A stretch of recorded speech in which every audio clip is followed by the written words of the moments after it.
Ya, bismillahirrahmanirrahim. Assalamualaikum warahmatullahi wabarakatuh. Alhamdulillahirabbil alamin. Alhamdulillahilladzi arsala rasulahu bil huda wa dinil haqq liyuzhirahu 'ala dini kullihi walau karihal kafirun. Asyhadu an la ilaha illallah wa asyhadu anna Muhammadan abduhu wa rasuluh. Allahumma shalli 'ala sayyidina Muhammad wa 'ala ali sayyidina Muhammad. Amma ba'du. Baik, alhamdulillah pertama kita panjatkan puji syukur kehadirat Allah Subhanahu wa taala. Alhamdulillah insyaallah pada kesempatan kali ini dalam kesempatan pengenalan lingkungan sekolah di SMA Bina Sejahtera Bogor, Bapak diamanahi untuk menyampaikan materi tentang pembangunan karakter remaja Indonesia. Mudah-mudahan materi ini banyak ya bisa diambil manfaatnya buat kita semua, khususnya kalian sebagai siswa-siswi baru di SMA Bina Sejahtera Kota Bogor ini. Tidak lupa salawat dan salam semoga senantiasa terlimpahkan kepada baginda Rasulullah Nabi Muhammad Sallallahu Alaihi Wasallam. Baik, anak-anak sekalian yang dirahmati Allah Subhanahu Wa Taala, sebelumnya Bapak perkenalkan diri dulu. Nama Bapak adalah Bapak Yusuf Wahyudin dan di SMA Bina Sejahtera Bogor diamanahi sebagai guru pendidikan agama Islam. Sebelumnya juga Bapak mengucapkan selamat datang, selamat bergabung di SMA Bina Sejahtera Kota Bogor tahun pelajaran 2020-2021. Ya, semoga keberadaan dan bergabungnya kalian semua di sekolah ini itu mendapatkan banyak sekali ilmu yang akan bermanfaat di kehidupan kalian di masa yang akan datang. Baik anak-anak sekalian, untuk mempersingkat waktu, insya Allah pada kesempatan kali ini ya Bapak akan menyampaikan materi yang alhamdulillah sudah Bapak siapkan ya. Materi ini mengenai penguatan pendidikan karakter ya. Penguatan pendidikan karakter remaja Indonesia untuk kebangkitan bangsa dan umat ya. Baik, nanti sekalian yang dirahmati Allah Subhanahu wa taala ya. Tema ini memang berkaitan dengan remaja karena kalian adalah remaja, dalam usia remaja ya, dalam usia transisi dari SMP, lulus SMP kemudian akan sekarang menjadi SMA. Dan ini adalah masa di mana kalian itu mengalami masa yang namanya remaja ya, dan belum menjadi pemuda ya. Pemuda itu adalah di atas 20 tahun sampai 40 tahun gitu kan ya. Baik, anak sekalian ya, diawali dengan mari kita sama-sama sejenak merenungi realitas pemuda kita atau realitas remaja di kita ya. Dalam hal ini ada sebuah hadis Nabi yang mengatakan bahwa malam yahtam bi amril muslimin falaysa minhum. Siapa saja yang tidak peduli dengan urusan kaum muslimin, maka ia bukanlah bagian dari kaum muslimin. Ya, hadis riwayat Hakim dan At-Tabrani. Jadi hadis ini memerintahkan kepada kita untuk senantiasa peduli ya, senantiasa peduli terhadap realitas yang ada di tengah-tengah kita ya, apalagi kalian sebagai remaja Islam ya, remaja di negeri ini gitu kan, yang tentu harus punya rasa kepedulian terhadap kondisi di sekitar kita ya. Nah, mari kita lihat bagaimana realitas dari remaja di negeri ini ya. Yang pertama adalah remaja di negeri ini masih terkontaminasi, masih terpapar dengan namanya budaya hedonisme ya, atau budaya hura-hura gitu kan ya, budaya senang-senang gitu kan ya.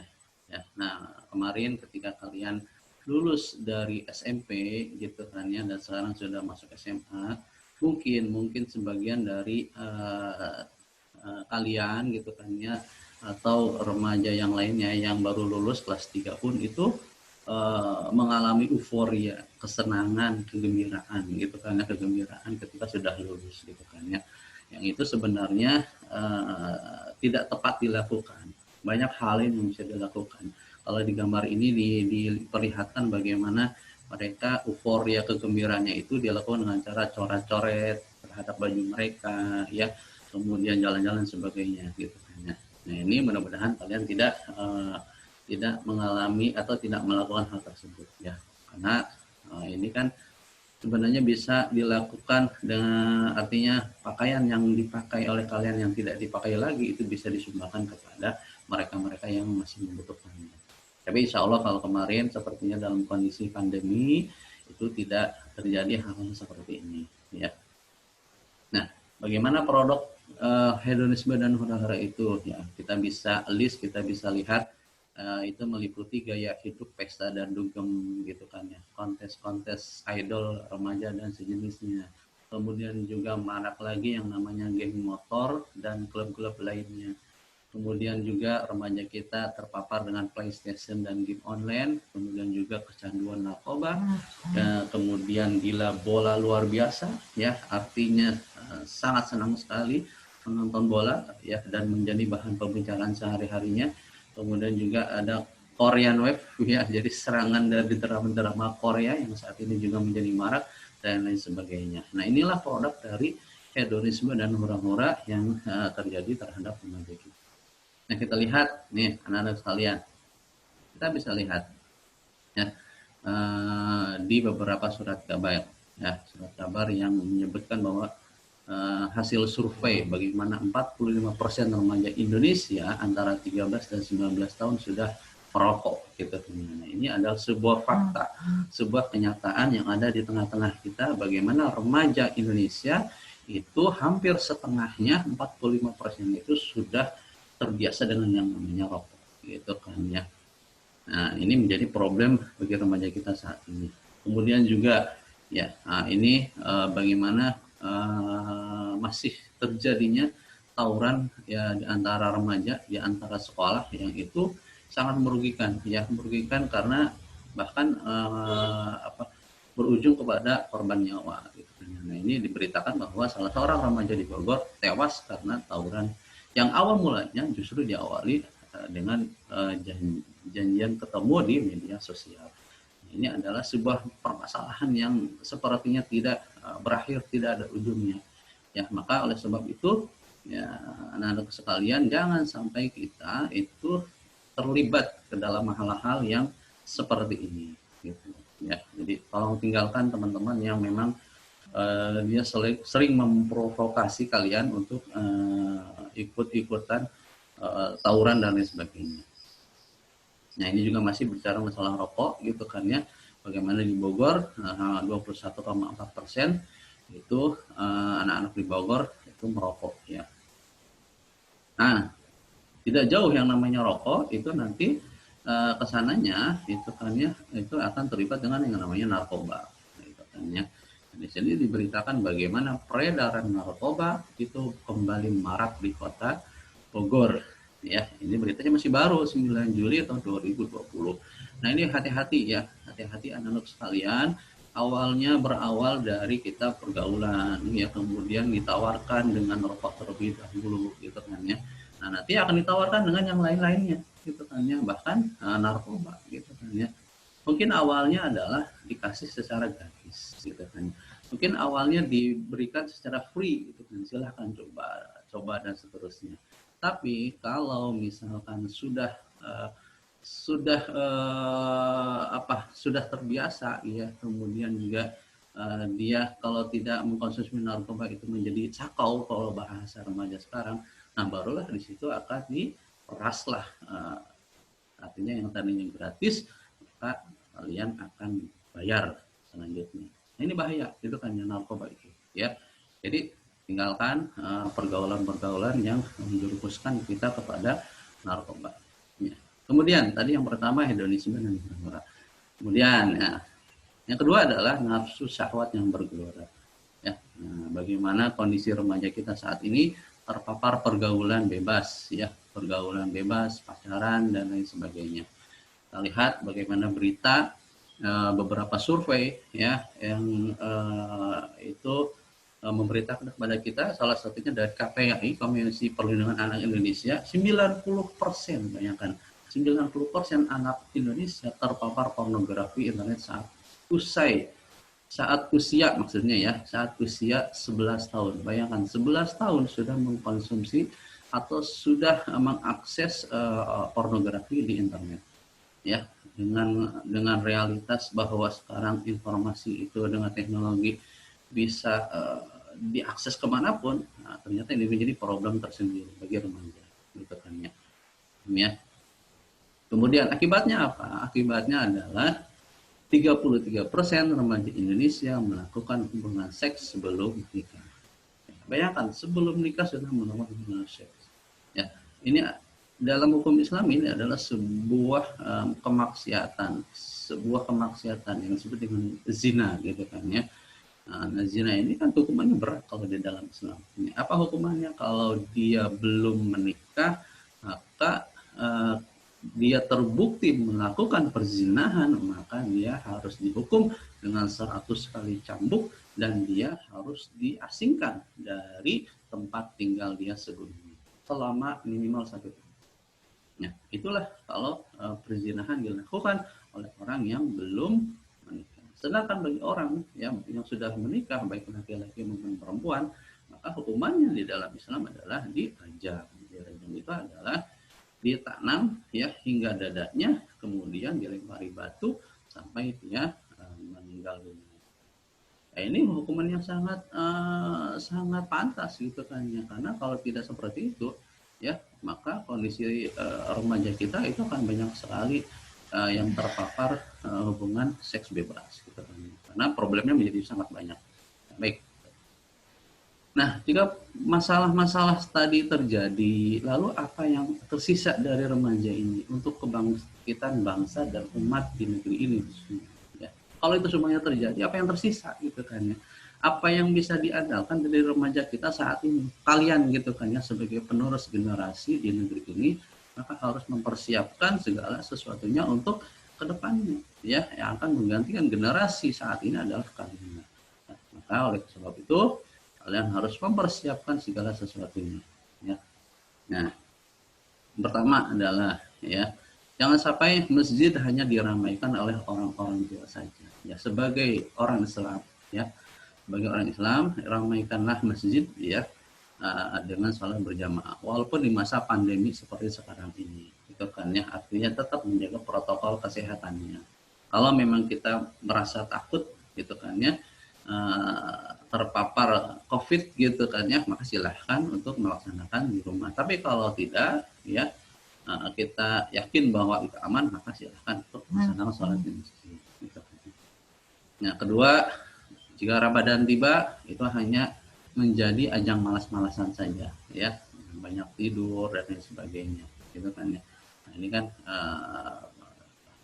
walaupun beberapa bulan lagi ya Ramadan, artinya kita harus merubah kebiasaan Ramadan itu menjadi bulan yang produktif gitu kan. Kemudian juga hanya menjadi ajang untuk makan-makan dan juga menghabiskan waktu dengan sia-sia ya. Nah, selain itu juga sekarang remaja sekarang dicocoki pikirannya di media, khususnya di televisi gitu kan ya, itu dengan berbagai macam sinetron yang memang sepertinya religius, Islami gitu ya. Tapi hanya dijadikan komoditas saja gitu kan ya. Jadi dijadikan sebagai bisnis saja gitu kan ya. Karena pasarnya adalah banyak umat Islam, maka dibuatlah sinetron yang bernuansa Islam, bernuansa religi. Jadi bukan memang realnya adalah suasananya Islami gitu kan ya, tapi itu hanya di sinetron saja gitu kan ya. Nah, ini ya bahayanya kalau Islam hanya dianggap atau dijadikan sebagai simbol semata-mata. Kemudian Islam sebatas sisi spiritual semata ya. Jadi jangan sampai kita yang beragama Islam ini hanya melaksanakan, memahami Islam sebagai ajaran sholat, ajaran zakat dan sebagainya. Tapi Islam itu mengatur semuanya, bahkan mengatur para remaja ini ya, mengatur kalian semuanya gitu kan, dijadikan pegangan untuk kalian semuanya.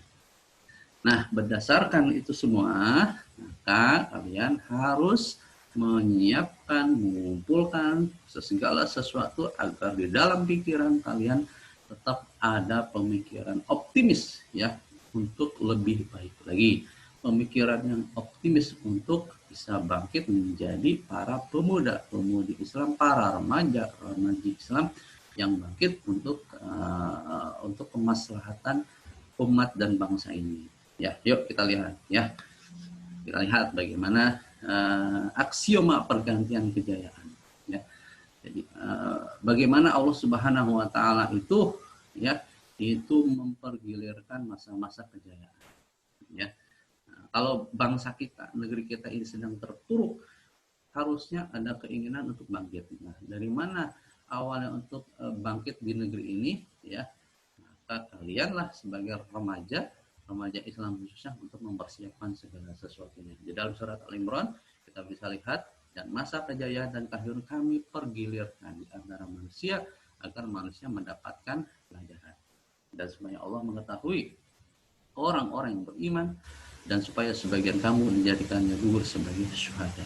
Ya, jadi akan dipergilirkan. Ya, akan diberi masa kejayaan itu. Ya, sekarang mungkin yang sedang kita lihat itu berjaya adalah negara-negara besar ya, seperti Amerika, Eropa dan sebagainya. Besar dalam arti dari sisi yang kita lihat misalkan dari sisi ekonomi. Walaupun sebenarnya dari sisi pergaulan remajanya juga mereka rusak gitu kan ya. Banyak sekali permasalahan-permasalahan yang terjadi di negara mereka. Ya. Nah, selain itu sebagai umat Islam tentunya kita meyakini bahwa umat Islam khususnya di negeri ini itu akan mendapatkan kemenangan.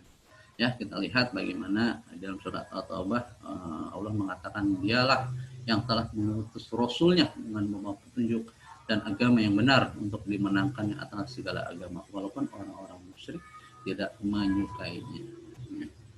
Kemudian juga Nabi Shallallahu Alaihi Wasallam juga menyampaikan bahwa akan senantiasa ada dalam umatku golongan yang senantiasa menegakkan kebenaran. Musuh-musuh mereka tidak mampu membahayakan mereka saat Allah menentukan urusannya. Jadi akan ada di negeri manapun, termasuk di negeri Indonesia ini, itu ada orang yang akan melakukan perubahan, orang-orang yang akan bisa membangkitkan negara ini menjadi lebih baik lagi. Akan ada gitu kan ya. Nah, masalahnya adalah maukah kalian menjadi bagian dari orang-orang yang melakukan perubahan? Maukah kalian ya, siapa kalian menjadi orang-orang yang akan menjadi membangkitkan negeri kita menjadi lebih baik lagi? Nah, itu adalah pertanyaan yang harus dijawab oleh kalian. Kalau kalian mengatakan ya, kami akan menjadi bagian dari orang yang melakukan perubahan, kami akan menjadi orang-orang remaja-remaja yang akan membangkitkan negeri ini, maka mulai dari sekarang persiapkan ya. Persiapkan sebaik-baiknya. Ya, karena kalian remaja Islam, pemuda Islam itu akan menjadi jembatan penghubung antara realitas dan idealita kebijakannya. Jadi seorang remaja itu punya idealisme untuk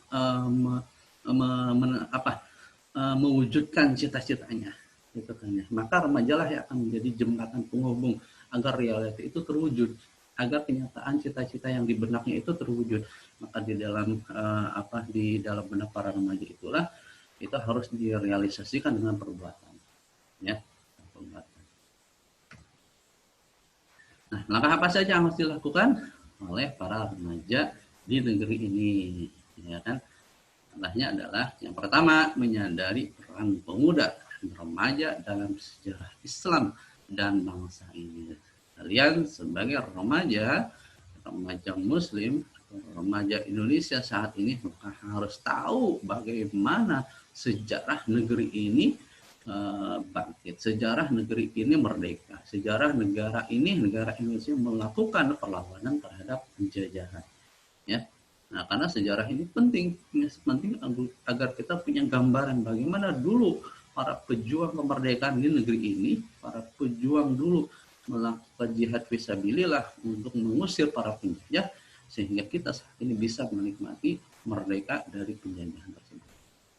Nah, kalau Flashback lebih ke belakang lagi, kita lihat 14 abad yang lalu bagaimana Rasulullah SAW itu sangat benar-benar konsentrasi untuk mendidik para pemuda dan remaja. Mari kita lihat ya.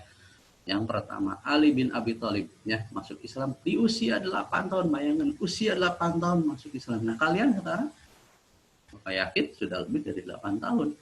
Ya, Ali bin Abi Thalib 8 tahun masuk Islam, langsung menjadi remaja muslim yang cerdas ya. Ya, saking cerdasnya Rasulullah mengatakan bahwa seandainya Madinah adalah kotanya ilmu, maka Ali bin Abi Thalib adalah pintu masuknya. Luar biasa ya. Saking cerdasnya Ali bin Abi Thalib sampai Rasulullah mengatakan seperti itu. Kemudian yang kedua adalah Zubair bin Al-Awam, usia 8 tahun, sama dengan Ali bin Abi Thalib. Kemudian Talhah bin Ubaidillah 11 tahun masuk Islam. Arqam bin Arqam 12 tahun masuk Islam. Sa'id bin Zaid masih di bawah 20 tahun masuk Islam. Mus'ab bin Umair, bayangkan 24 tahun masuk Islam ya.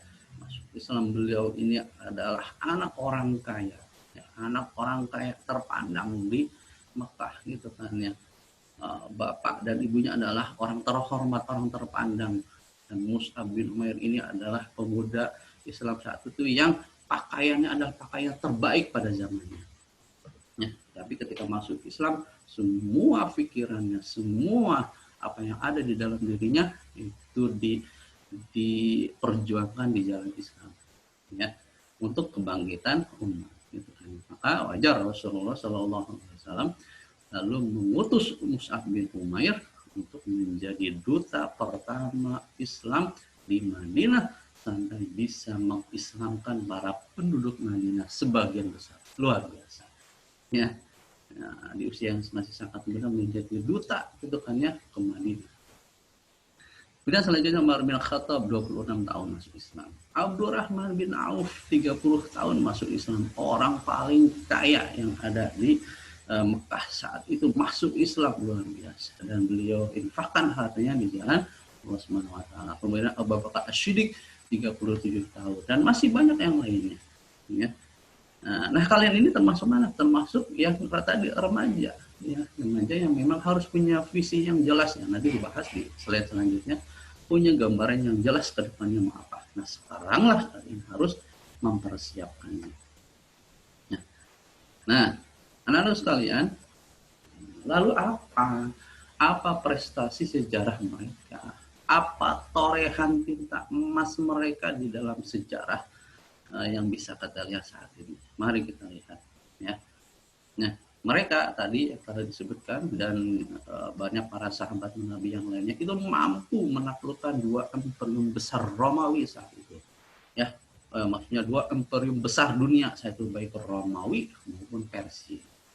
Ya, mereka berhasil melakukan ekspansi ke berbagai negara, baik di Sin, Armenia, Rusia, Syam, Mesir, Tripoli, dan sebagainya, Afrika, bahkan Spanyol pun bisa mereka kuasai. Ini dalam rangka apa? Dalam rangka menyebarluaskan kebaikan, menyebarluaskan Islam, orang yang rahmatan alamin. Hanya dalam jangka waktu 35 tahun saja, luar biasa ya, membangun peradaban yang sangat besar ini. Gitu kan ya, diawali dengan para pemuda tadi, para remaja tadi. Nah, kalian gitu kan harus mau seperti mereka ya, melakukan menoreh sejarah yang terbaik yang bisa dibaca oleh anak cucu kita kelak ya.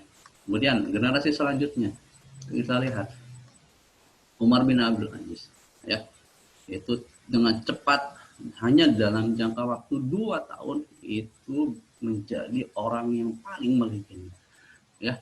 Dan hanya 2 tahun ya, bagaimana Umar bin Abdul Aziz ini itu bisa melakukan pemerataan ekonomi di negerinya. Ya, tidak ada satupun orang miskin di negaranya ya, negara kaum muslimin saat itu. Tidak ada satupun. Ya, itulah prestasi terbaik Umar bin Abdul Aziz walaupun hanya 2 tahun beliau memerintah negara umat Islam. Kemudian, nah ini Muhammad Al-Fatih yang masih dalam usia muda mampu memimpin pasukan perang yang berhasil menaklukkan Konstantinopel. Ya, insya Allah nanti kalau nanti kita ada waktu kita akan bahas lebih dalam lagi tentang Muhammad Al-Fatih. Ya, dalam usia 21 tahun itu telah memimpin pasukan terbaik sehingga bisa menembus kota Konstantinopel. Di mana kota Konstantinopel? Next, nanti kita akan diskusikan lebih dalam lagi. Kemudian Salahuddin Al-Ayyubi menjadi sultan pada usia 23 tahun dengan keberaniannya mampu mengalahkan tentara Salib dan merebut Baitul Maqdis atau Masjid Al-Aqsa. Ya. Ya, kalau di negeri kita bagaimana? Ya, di negeri kita di Indonesia ini pun itu banyak orang-orang besar yang itu berawal dari para remaja dan pemuda. Ya, kalau founding father di negeri ini Soekarno itu beliau menjadi presiden pada usia 40 tahun, masih muda, 40 tahun menjadi seorang proklamator. Kemudian Panglima Besar Sudirman itu mendapatkan puncak kemiliterannya pada usia 29 tahun, sudah menjadi jenderal besar bangsa ini. Ya, luar biasa. Ya, M. Nasir menjadi Perdana Menteri pada usia 41 tahun dan Ahana Sution menjadi Jenderal Kasat pada usia 31 tahun. Luar biasa. Di negeri ini pun banyak ya orang-orang terbaiknya gitu kan ya, orang-orang terbaik yang pernah muncul di negeri ini. Ya. Kemudian langkah kedua, menyadari potensi yang ada dalam setiap diri para pemuda atau kalian ya. Pertama, potensi di dalam diri kalian adalah kuwatus syabab, kekuatan pemuda. Kalian adalah para pemuda, para remaja masih dalam usia muda, fisik masih kuat, tenaga masih kuat, pikiran masih fresh gitu kan ya. Kemudian kesempatan masih banyak, belum ada beban apapun terhadap keluarga, terhadap apapun, maka manfaatkanlah potensi itu menjadi kekuatan kalian sebagai seorang remaja dan kemudian berkontribusilah. Ya, berkontribusilah dalam hal kebaikan, dalam hal yang positif tanpa pamrih ya. Sekarang di masa pandemi ini silahkan kalian itu melakukan kontribusi untuk membantu saudara-saudara kita, tetangga kita yang mendapatkan kesulitan bahan makanan, kesulitan pekerjaan, barangkali kita bisa cari solusi ya. Kalau memang kita punya solusi, berikanlah semua mereka ya, tanpa pamrih ya. Kemudian kalian adalah sekali lagi adalah qaumun amaliyun, orang yang harus bekerja keras. Ya, di usia yang masih muda ini bekerja keraslah kalian, terutama untuk belajar. Ya, di usia kalian ini adalah usia yang sangat usia emas. Ya, jangan kalian lebih banyak membaca status-status di WA, ya di media sosial. Banyaklah membaca buku, ya, real buku kalau bisa, ya. Artinya apa? Memang buku, baca buku, ya, bukan membaca di berita-berita itu pun penting gitu kan, artinya kekuatan baca kita ini harus benar-benar bisa. Insya Allah kalian bisa ya. Baca saja apapun itu ya, baca baik-baiknya ya. Jika kesulitan kan bisa bertanya sama guru, jika tidak paham bisa bertanya sama guru ya. Kemudian jangan menjadi orang yang tertutup. Jangan menjadi orang yang hidup antisosial gitu kan ya. Tapi terbukalah kalian, siaplah berdiskusi dengan siapapun dengan sebaik-baiknya ya. Cari orang yang bisa diajak diskusi ya. Jadi kalau teman yang belum bisa ya coba cari guru yang bisa diajak diskusi ya, insya Allah Bapak siap untuk berdiskusi dengan kalian semuanya. Diskusi tukar pikiran ya, tukar pikiran kita kan yang menyampaikan gitu, mungkin ada keluhan, ada permasalahan, ingin diskusi permasalahan apa dan sebagainya. Nah, yuk kita mari diskusi itu kan, tidak usah sungkan, tidak usah malu, tidak usah ragu ya. Kemudian bangun kriteria remaja pemuda sebagai pilar kebangkitan umat ya, bahwasanya kalian itu adalah pilar-pilar untuk kebangkitan umat dan bangsa ini ya. Yang selanjutnya kekuatan ruhiyah ya, di masa muda ini adalah masa harus kalian belajar memperbanyak ruhiyah. Apa itu? Memperbanyak sholat. Selain sholat wajib, sholat sunnah, banyak baca Quran, banyak baca ya, baca kitab-kitab para ulama gitu kan, banyak baca sejarah ya.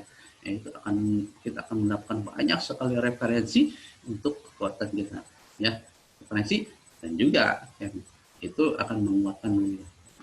Ya, baca Quran pertama ya, jangan lupa baca Quran ya. Nah kemudian kalian juga karena pikiran kalian masih fresh, maka kalian akan menjadi orang yang cerdas secara pikiran. Mudah sekali mendapatkan pemahaman, insya Allah. Ya, kalau usia kalian masih remaja, masih sangat muda, insya Allah bisa. Tinggal kalian saja mau atau tidak. Itu masalahnya.